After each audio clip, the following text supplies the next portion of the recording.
In this one, I'm going to show you how to make a sort of better readable dipstick. MR2 Roadsters 1ZZ engines are notoriously difficult to read the oil. So all we're going to take, dipstick, and we've got a small hobby file.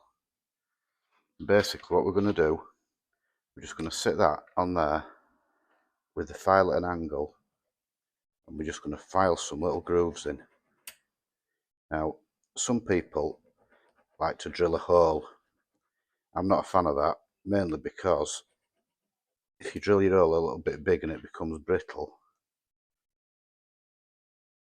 and a bit falls off in your sump, you're bollocksed. So all we've got now is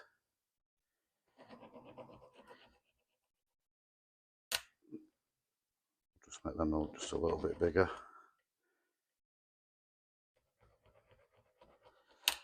We've got 4 little grooves. Now,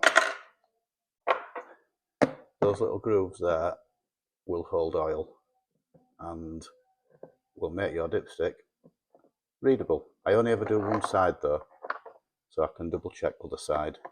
But yeah, that should. Your oil will just sit in there. So obviously, when you're doing your oil dip, you need to push it in and pull it out maybe 3 or 4 times, because that'll then clean the tube. Don't push it in all the way, but that'll pull any oil out of the tube. And then on your final go, you should see wherever your oil is. Now, I still recommend doing it 2 or 3 times because, like I said, they're so temperamental, these dipsticks, but that'll give you half a chance of doing it right. You're welcome.